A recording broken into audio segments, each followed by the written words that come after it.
This is What's Actually Happening, the APHS Frame and Field podcast. I'm Jim Zaborin. Each week we look at how human systems actually organize themselves through meaning, through frames, through the interpretation that's already running before effort begins.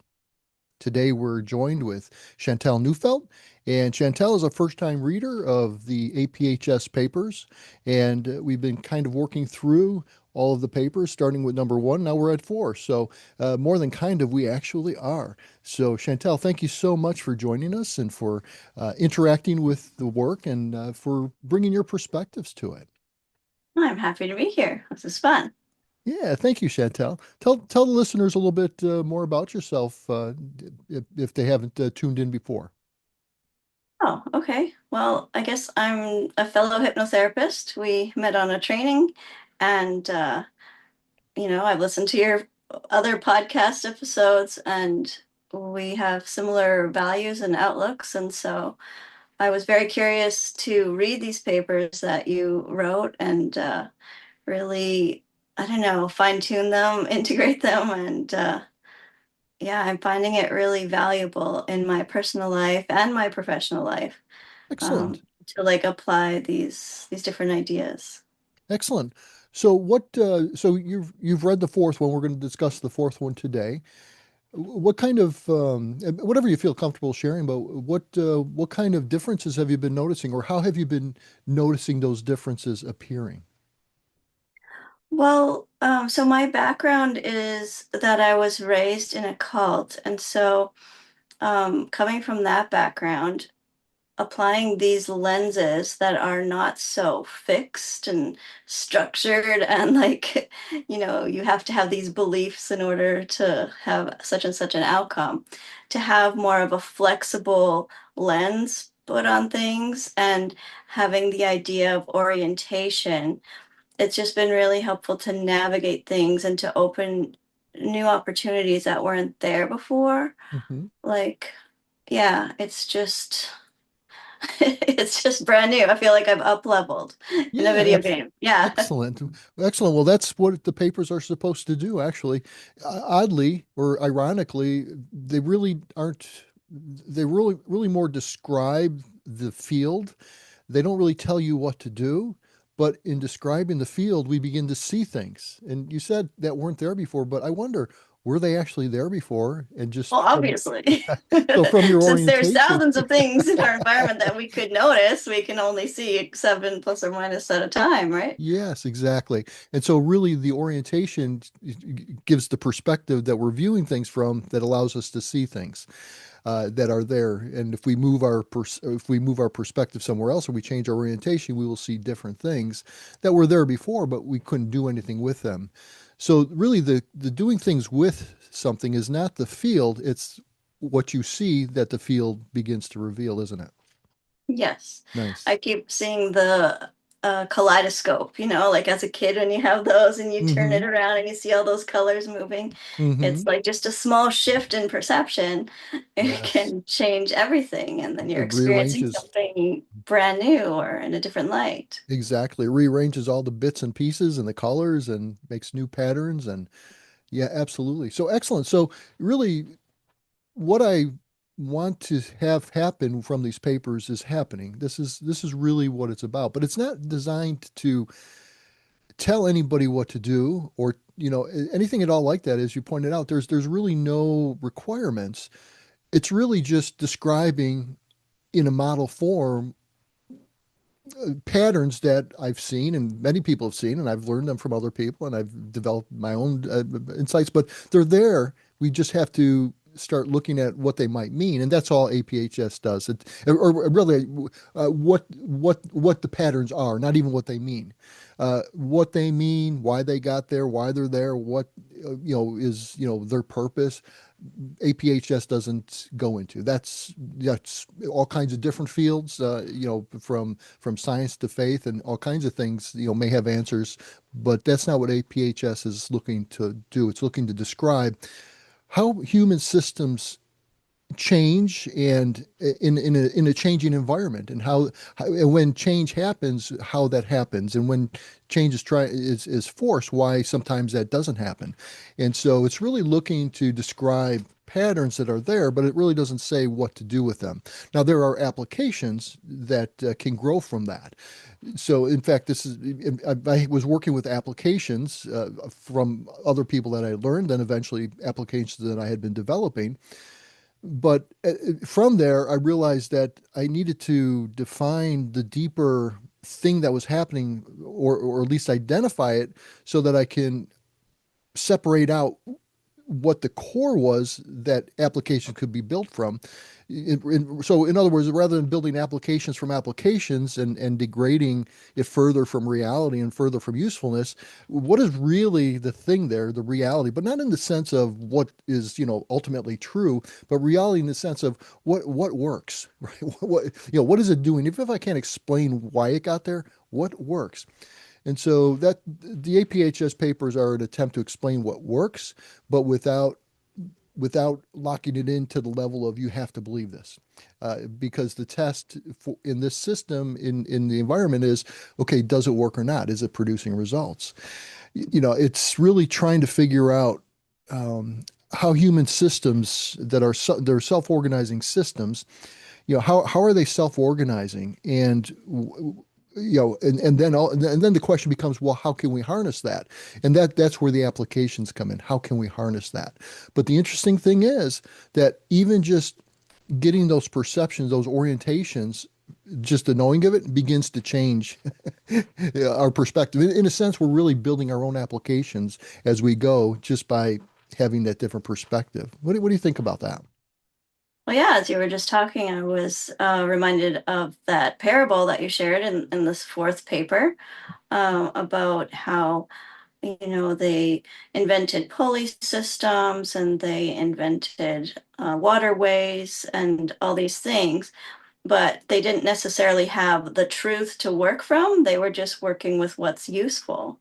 Yes, exactly. They could observe patterns, but they were in their system, and they could observe patterns within their systems, but they weren't standing outside the system, so they couldn't really see, the truth, quote unquote, but they could see what was happening, and they could start to identify patterns and then start to harness what those patterns, what they can do with what they knew would be outcomes from those patterns. And in that way, they really were able to do a lot of useful things and improve their lives, not by being outside of the system and understanding the system, as a whole, but they were able to take what they could experience from within the system, within the perspective of being in the system, and then begin to make that useful. Yeah, like it didn't really matter that they hadn't figured out why everything was working or the specifics or anything like that. It just was the basic question of, is this useful rather than is this true? They Right. were working on the useful thing. Yeah. Right. It's really using useful as the ruler of whether something is valid or not. Now, something might be valid in an application, but not ultimately true, or not true in many other applications, and that's okay. That's just the nature of the world. We don't know everything, and so we kind of have to live with that. But all too often, I think that people feel very uncomfortable with that. They Oh don't yeah, like the, people are uncomfortable with uncertainty. It and reminds me of like I think it was an NLP class we learned a quote that said the one with the most flexibility controls the system. yes, that's a presupposition of NLP. Yeah. Yes, exactly. Yeah. Yeah. But it reminds me a bit of that. It very much is that. Exactly. Because when you can handle uncertainty, you can be more flexible. And when you can be more flexible, you have more options. And when you have more options, you can usually have more of an advantage in And life. then you pick the most useful one for you, which isn't Exactly. necessarily the most useful one for others or your therapist or Oh, and your, it won't be, and it yeah. won't be the most useful for them because they have different perspectives and they're working in different personal terrains. They're organizing towards different things, and they have different resources and different challenges. So it will probably be different. I think that's one of the strengths with APHS that I was really going for was I really wanted to distill out what is the essence of the thing so that the applications could be more widely adopted. And so I think I was successful in that. And the nice thing is, even if it's wrong, It doesn't APHS matter. It's says not it doesn't about matter, then truth, don't use right or it. wrong, or any of Exactly. that stuff. Yeah, for sure. Exactly. And yet, oddly, the it's not saying truth doesn't matter. Now, is it? No, exactly. It's not saying that. It's just saying that we're not talking about that. Right. It says, I don't really know, Yeah. but I want to talk about this so we can do something with this. Yes, exactly. Yeah. Exactly. Yeah. I think, Um, go ahead. the what I was reading from your paper, what stood out to me is like the spine of everything. I wrote it down here. It says this field invites verification through use, not acceptance through argument. Absolutely. It's I've been in uh, I've been in situations where I've argued positions for decades of my life. And it really eventually I really realized it really just doesn't make any difference to argue things with people.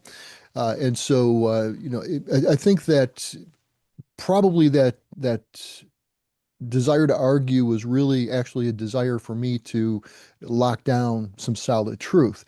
And so in a sense, iron was sharpening iron. And so my what I believed to be true was more clarified and more became more sophisticated through use in that way. However, it really didn't end up doing much good for myself or other people. Yeah, it was just about being uncomfortable, being uncertain. Yes, Yeah, exactly. And so that's it's all. really, and so once I realized, or I came to the understanding that I'm not going to know everything, and I don't need to know everything. And in fact, nobody does. So there's no requirement that I do. Out of everybody in the world, I'm not required to know either.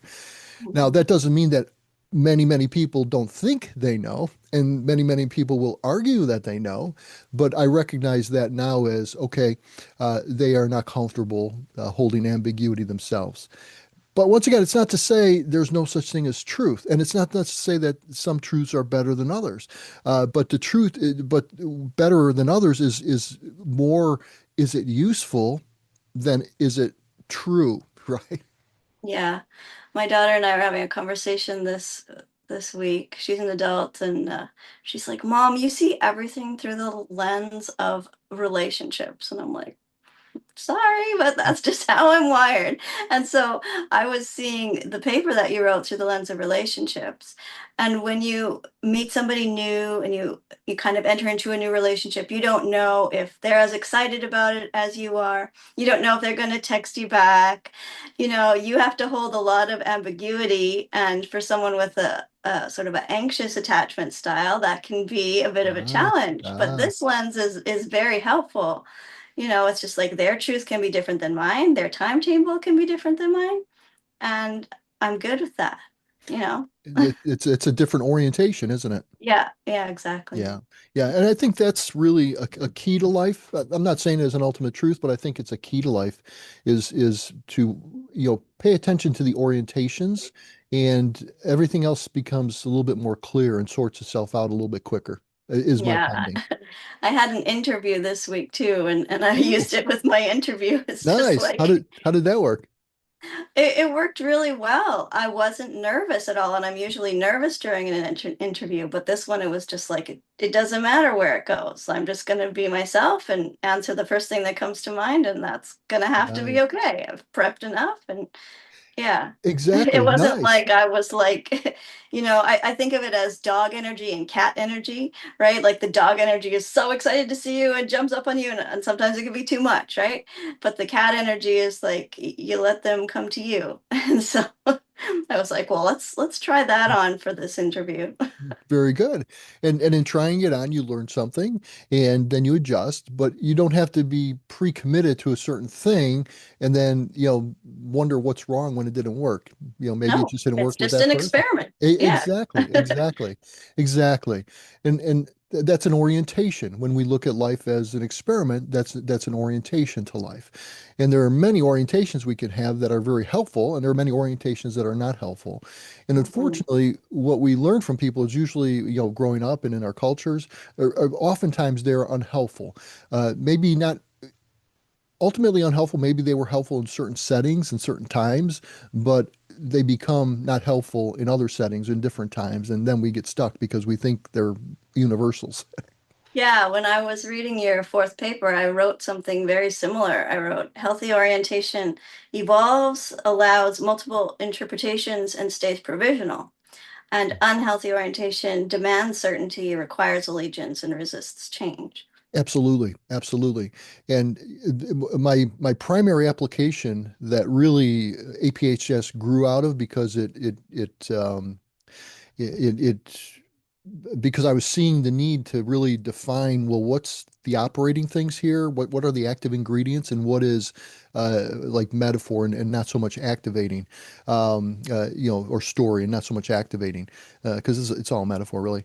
But it was like the prime application of for me, the prime application is my timeline surfing, and you're describing it perfectly. It's how to navigate a self-organizing system around us as self-organizing systems. So we're moving, it's moving, and if you and I liken it to us surfing your timeline, and if you're surfing your timeline, you're on the field of the wave that's unfolding now, but you can't commit to anything. You have to hold what's immediate, and then you choose as you go. And what you were describing there is, yeah, if you're on a surfboard and the wave's there, if you're locked in on a certain thing, you're gonna go under.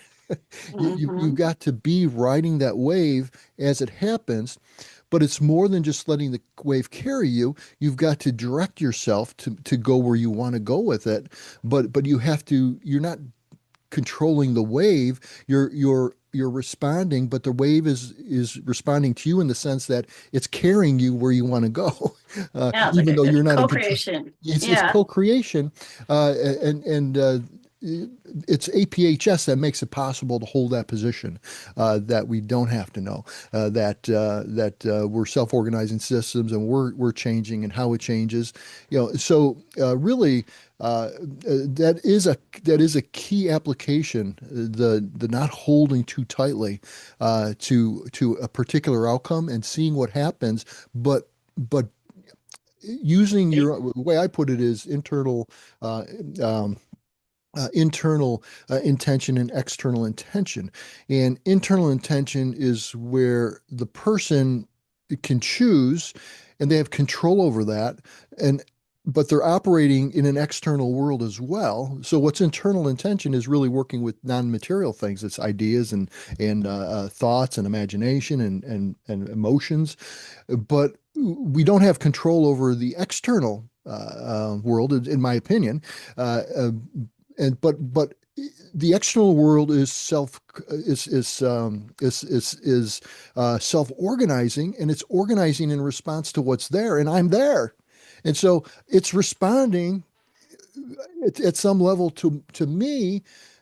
So my external intention isn't so much, okay, I'm going to create the difference in the external world by my intention. Rather, I'm going to influence it by my internal intention, but doing things, in a timeline surfer's world, the now is all important. Doing things in the now that the external world will respond to. And Mhm. it's a co-creation in that it's not like, okay, here's what I want, and then it gives it. It's like, okay, we're going to get there. And sometimes it comes fast, and sometimes it doesn't. But Yeah. it's It's very all, energetic, I yeah, feel. it's all Like it's all energetic. about like, if you're trying to manipulate things or if you're trying to be something or, instead of just being open to what comes along. Yes, and that's a very key element, and I would put a nuance there. You have to be open actively. Okay? There has to You be have to have some intention. the intention, and that intention will require action, but but you will know when the action is right for your intention from what unfolds, and then you could take that way. And sometimes it unfolds immediately. I mean, it's fast, and sometimes it's a process, and there's you have to get there. But that it doesn't matter. It's all your orientation in going there, in your intention in getting that. You will begin self-organizing towards that. So you will begin becoming that person who does that. But you're not in a vacuum. The external world is organizing too, and it's self-organizing too, and it's it's responding to what you're doing as it organizes itself. Okay? And it's not Yeah. organizing for you, but it's responsive to you.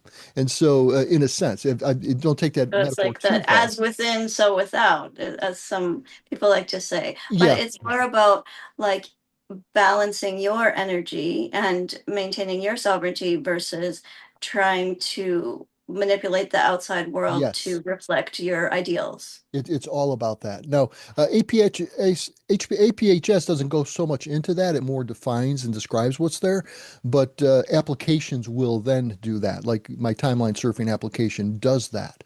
It says, okay, well, here's what you can do with this. There's the environment. Now here's what you can do with it to make things happen the way you want them to happen, or harness them, or co-create.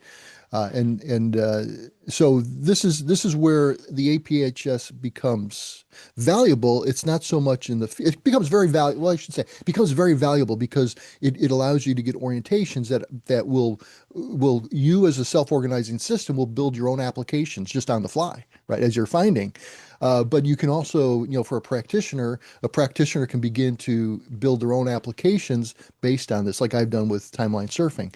And others. I have a new book coming out, Recursive Becoming, and that is actually already out. It just came out last week, and it's in a different area. It's in the area of longevity, and it considers childhood not to be a phase, but to actually be a method used by a self-organizing system to begin to orient itself to like a completely unknown environment, and because of that method that's used in the childhood phase, the organism grows like leaps and bounds, and it interacts beautifully with the world, and it orients itself very well to the world. But people lose that because they begin to lock in. After the first 20 years, they begin to lock in things that should not be locked in or don't need to be locked in, and they lose the ability, for all practical purposes, to use the method of childhood to really vibrantly live within a changing environment, and an environment where you don't know things and you don't know how it's changing. And you're not in control, but you can still make choices. And so recursive childhood is recaptures that. But that's an application, and some of the methodology in there is there's not a lot of methodology as such, but the underlying methodology that can be drawn from examples is APHS based. So applications are really what makes the difference, but ourselves as organizing systems are already creating applications from the new knowledge, and the new knowledge is what the field is. It's like it's not inventing it, but it's exposing it. It's giving words to it, and once that self-organizing system locks onto those words, like, oh, okay, now I know what to do, and then it's like, oh, okay, and then it starts to go in those orientations. So the self-organizing system navigates the terrain, and the APHS helps to define the terrain, not so much in a real sense, like a ultimate truth sense, but in the sense of, okay, we can navigate by this. And so this will bring us where we want to go. Yeah, well, that reminds me of the parable that you were sharing about how they created the different systems to make their mills and everything.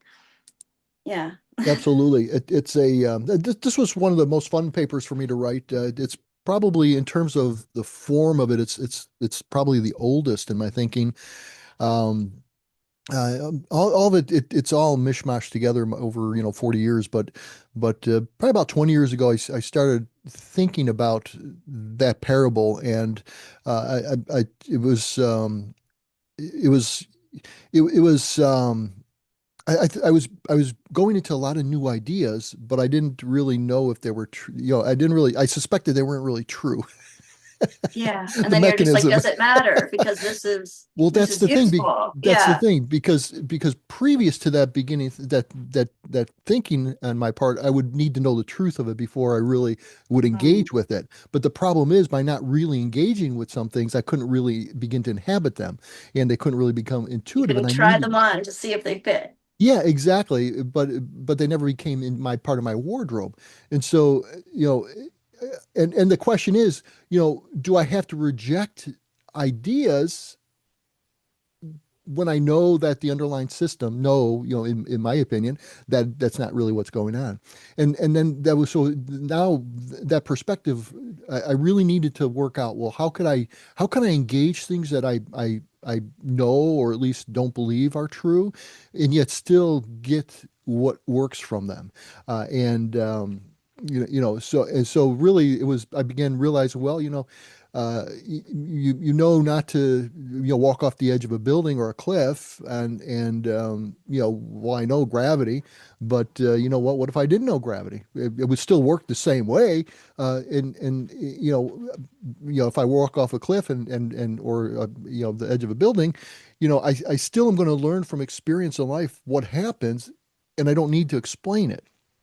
And so at that point, I realized, well, or it became more clear to me that really things can be very true in a model sense that for outcomes, to predict outcomes and to make novel applications of what you think is true, but you don't really have to know what's true. And so I developed the idea of the of primitive tribe and beneath dwellers as kind of a way. I'm almost sure that the first time I started using that particular metaphor was on a phone with somebody trying to sell me coaching, and we had some kind of a conversation, and I mentioned it. He said, "Oh, I'm going to use that." so Nice. I knew it was a good one. I didn't. It wasn't fully developed the way it is in the paper, but that was the seed of it. That thinking that came from that time. That was about 20 years ago. So the paper really goes back a ways in a very in the form is it's really what it was way back then.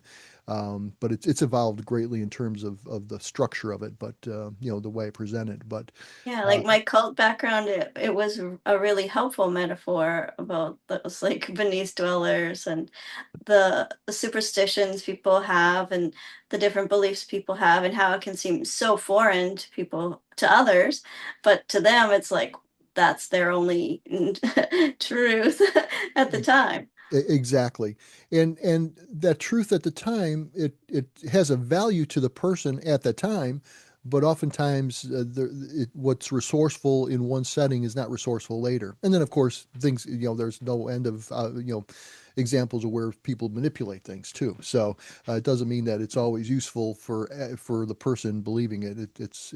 But it has some kind of a usefulness. They think it's useful at that time, and they Well, I adopt it. mean, every client that's ever come to you has come with their, protective walls that are useful to Exactly. them, or, Exactly. were useful to them, but are not useful anymore. And they're trying to figure out how do I get past this wall? And like, Exactly. yeah. And in APHS views, that's not a problem. That's a sign of the way humans grow. And so it's actually a sign that things are working, that okay, something's in the way, and the self-organizing system is now trying to figure out, well, how do I get around this, or how do I get through this? But we interpret it as, oh, this is a problem, when actually it's just the self-organizing system identifying that we need to do something different. Yeah, like this And is the path. exactly. Yeah. And when people are coming for help on things, that's actually they're them as a self-organizing system has already moved to the level of solving the problem. They just have they don't they're working out the details. They may need somebody to show them some details they don't have, but because they're self-organizing towards a direction, they're going to recognize what details will bring them there. And so that's why they go for coaching. But they were working out that problem a lot longer than that before they realized they had a problem, what they term a problem. But really, when you stand back and look at it, it's not a problem. It's the self-organizing system working in the environment it's in, and it makes complete sense what it's doing, even if it's completely wrong. But it makes complete sense to the person doing it at that time. They just recognize that the outcomes aren't what I want. And so Yeah, something's, they didn't necessarily make themselves flexible so they could see all of the choices that they had. And you so know, exactly, exactly. And the orientation and that's the needed thing is to shift that so that they can exactly, see more choice and then they would pick the one that works best for them. exactly. The way I really started learning that was, as I worked with hypnosis and these ideas, I really realized that it's probably predated hypnosis. I forget exactly where I started realizing it, but people would be focusing on the problem, and they were taught to focus on the problem, and they were told to work on the problem, and so they're focusing on the problem, and but there were other solutions, but they weren't seeing them because they were focusing on the problem. So they were focused on this, like in the entire field, they were focused on one little tiny corner. And what I was found I was actually doing that was helping people was drawing them back from that corner, giving them space to not have to focus on the problem for a moment, and then bringing them back where they could see the whole field. And then once they identified what the solution was within their field, I helped them focus on that. And then we brought it all the way to now we focus on the solution and focus on the solution. And then the problem, they didn't see the problem anymore. So in other words, it wasn't a big deal. And then they could solve it. And then hypnosis was a very powerful tool to be able to do that. But really, that orientation is going to determine what you can see and what you can't see. If you're only oriented to problems, that's all you're going to see. If you orient into solutions, you can begin to navigate to a different part of the map. Yeah, like how I learned it is when we have the brain waves that are more in our conscious mind, we're more into like right and wrong, good and bad, like we're really looking for truth or not truth. But then in hypnosis, it relaxes your body so much, certain types of hypnosis, obviously, that you get more into like your heart space where everything has more possibility and it's not so black and white and you're able to see like a big perspective. Yeah. And that's why I fell in love with that method of therapy because it's just so much more efficient. Yeah, yeah. What I think is going on there is uh, heart space is a good way to put it because really that's to me that is really looking at the other than conscious and the headspace. Contra to that would be really the conscious mind, and really within Western cultures, especially the conscious mind is made supreme and it's seen as the controller or the boss of the other than conscious. It doesn't really work that way, uh, Mhm. and that's where problems come in. But when And we some people think that's all that there is. they do, Yeah. and even though in their daily experience they're not they're always in the other than conscious, but they don't realize that. But Mhm. when the focus moves from and this is where hypnosis is working with the other than conscious. So when we move away from the conscious, we just naturally go to the other than conscious. That's how we move away, and that's when we go to that heart space you're talking about, and that's where the headspace is what's trying to lock on to the solution and the truth. It has to know the truth and has to figure things out. The other than conscious doesn't care. Yeah. So This like I doesn't care. remember yeah, we were in that training together. Um, they were they were doing some examples of some people. And so then someone brought a problem and then the question was like, what is this problem kind of like? It's kind of like what? Ah, And then their good. other than conscious brought a metaphor and then they worked with the metaphor, not Yeah. with, See, and problem, that's the active ingredient in that method. It actually brings you into hypnosis with that question. In hypnosis, I'm using in a very technical sense, not in a like you go into a trance type thing. You do go into trance, but it's very mild. But simply by asking that question, you're appealing to the your creative side, and you're now directing the mind to make a metaphor. So now it must go to the other than conscious at some level in order to make a metaphor because the conscious mind can't make metaphors. Well, it could, but it'll be clunky. Yeah, There yeah. will, because it will be contrived. Whereas the metaphor that the other unconscious mind, corresponds point by point to the reality of what's going on the inside. And so Mhm. that's see there's a good example of how uh, applications when there's active ingredients in applications that make all the difference, and you create the application to trigger or to bring in those active ingredients. Boom, you've got it. And that's other than conscious is like a vital active ingredient in APHS. It's how this whole thing works. Yeah, I And feel like that's what these papers are kind of describing or trying to put words to. the next Things that people paper haven't put words to previously. The next paper goes into a real meat of it. That was another really fun one for me to write. It was it's a theory of mind for APHS, and a theory of mind. There's a number of theories of minds, and are they true? Well, who knows? So that's why it was very important but can they be functional? Yes, they can be absolutely functional. And so, I think my theory of mind is very functional. It's very functional within the world of APHS, at least. And so I believe it's functional, everywhere, but that's my opinion. I'm But, excited to read it next you, week. you will enjoy it. Yes. You'll have heard some of those things in there. Maybe some things will be a little different perspective. Maybe they won't be, but, this paper was necessary to come before that paper to help people understand. What I'm looking at here is a model, not truth. But the model can be true in application, and really that's what I'm most looking at. And I don't have to lock on an interpretation of the model to use the model, and or I can have my own interpretation of what reality is and how it works, and I can still use that model. I don't have to lose those to take on this model that might be effective for them. So it is definitely going there. Your other than conscious is pointing the way. Yes, it is, is. is pointing the way there, but I think you're going to really enjoy it. It's a bit more dense. It's a little bit longer. I'll send it to you a little earlier than I've been sending the previous papers to give you a chance to interact with a little bit, as much as you like. But it is definitely going there, and I think that is really where um, hypnosis is really a great tool to go there. But in my opinion, in what I see and what I found, hypnosis is the active ingredient. But it's not the hypnosis itself. It's hypnosis is the doorway to that learning capacity that we have at an other than conscious level, and it's that learning capacity at other than conscious level that is the active ingredient in everything, NLP, everything. Yeah, They just 100%. have little different doorways to get there. But the active ingredient is our capacity to shape things by metaphor, like instantly, Hmm. and really, Like speak the language of the other than conscious. yes, exactly.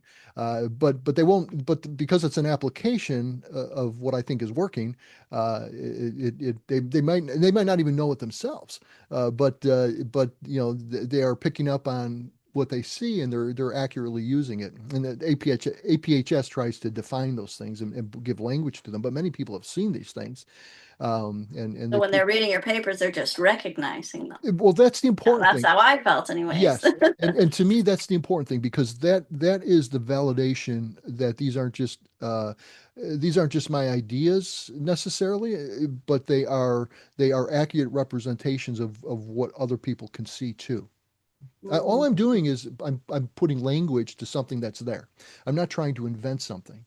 If I'm inventing something, I'm inventing applications that, I feel like you're shining a light on this is what something we that try was to. already there, but that we Yes. just didn't have the words for. Exactly, or enough words for, or maybe with a different emphasis. But yes, that's what the APHS is, Applied Philosophy of Human Systems. It's a field that isn't really saying, what you need to do with it. It's not saying why it's there. It's just shining a light on what's there, and then it's up to people to determine what that means, how it got there, if they need that, or it's up to them to determine, well, how can I use this, to my advantage in my application.